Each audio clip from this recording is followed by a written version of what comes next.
Hi everyone, welcome to the third video in a three-part series on kauri as a species. The first video was looking at threats to kauri, and in particular kauri dieback. The second video we looked at kauri, why it's regarded as an extremist, and in this video we're going to be looking at kauri restoration, looking at what's appropriate and perhaps inappropriate with restoration of kauri given the issues that surround it. We've been really fortunate to have Lisa Tolich and Grant O'Neill join us. Lisa's an expert in biosecurity issues around kauri, and Grant's an avid restorationist of kauri and has gone to the extent of actually growing seedlings from scratch. So we're going to go and get some insights from him on kauri restoration.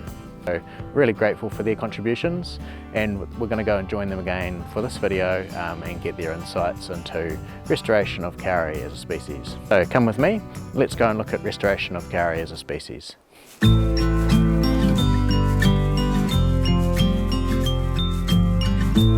This is where my babies go to start their life.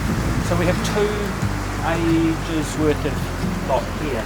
So this is the first lot that I took from seeds in the first lockdown, so March 2020.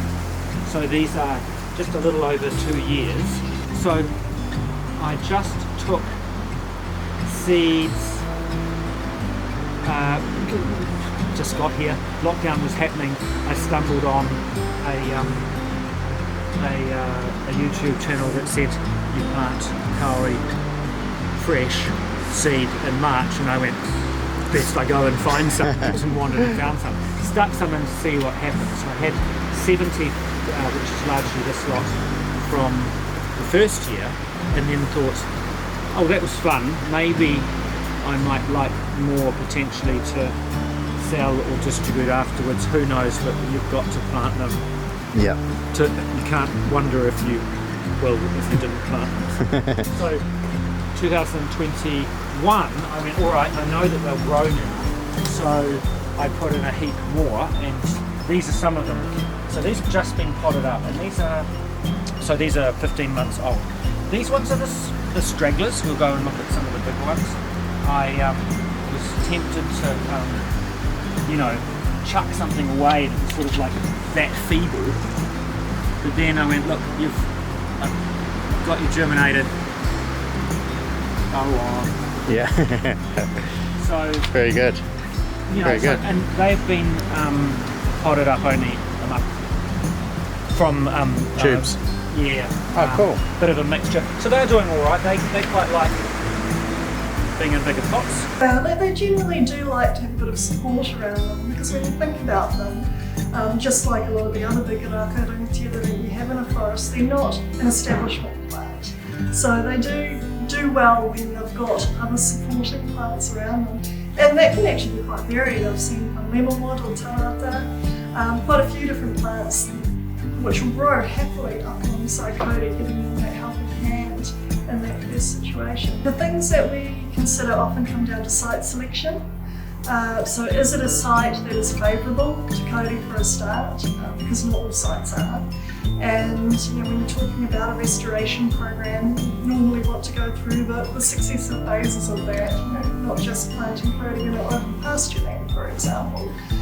Would be something I'd ask people to give some thought to. So what would you plant first in terms of that normal succession process? Have kauri historically been grown in the area? And there's different things about whether you're planting in ridges versus deep in valley areas as well. And kauri historically actually quite like being up in ridge areas too. And perhaps not in the damp, swampy areas down the bottom. We talked about them being naturally drought tolerant, so they don't really like those wet, muddy feet. So giving some consideration to your site there. Thinking about that stock exclusion thing again, can you fence the area off? Maybe thinking about whether you're planting in an existing kauri forest. If that's the case, generally we'd say let normal kauri succession take place. Because that's a process that would naturally happen and naturally occur, and is better than introducing into the space. Plus you're avoiding soil disturbance and all of those sorts of things that can put your existing kauri at threat. So lots of things to consider. But yeah, there are sites that are perfect for being included in terms of those programs. But yeah, I would recommend getting in touch, whether it's your local council, Department of Conservation. There's lots of people who could help out with advice in that space. Another thing that happens is people at seed banking. So looking to ensure that we've got that diversity across our existing forests that we have, just in case we go too far past the point of return. But as I mentioned before, with those tolerance and resistance programs, there's definitely hope, even though we've got a reduced gene pool, post some of the historic threats that Kauri have had to face, and there is definitely hope there. So if we can be looking to those Kauri to see where we should be seed banking, where we should be taking seedlings for continued planting and restoration projects.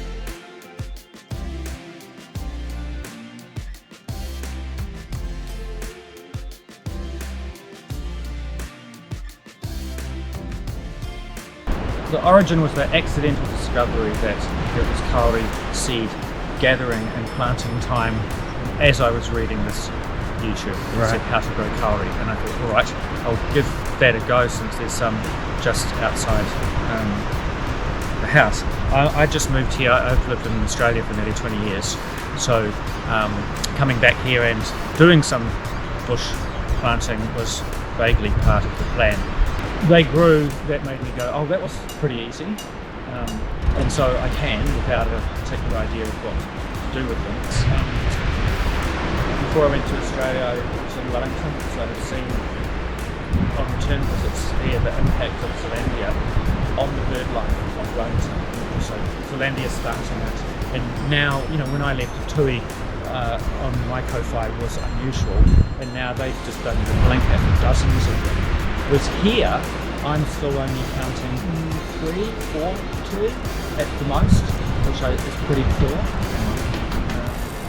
So planting the sort of fruit-bearing trees, both native and non-native, that can support larger populations of those. But because of this little bit of bush, and because pest-free peninsula partly has been working strongly, there's really limited costs here. So I bought 3 this whole year, which is them walking back in. So the bird life's pretty good.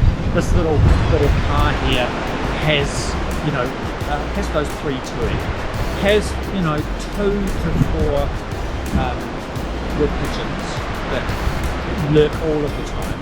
And at this time of the year, the grey herons they roost and nest on the top of one of these trees.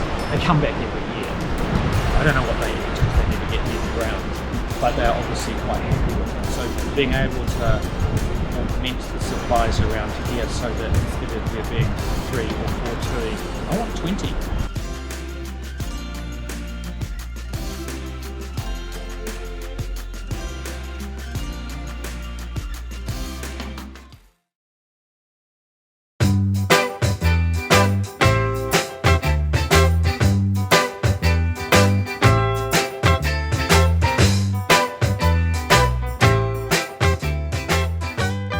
So I hope you enjoyed the video, the third part of the 3-part series on Kauri.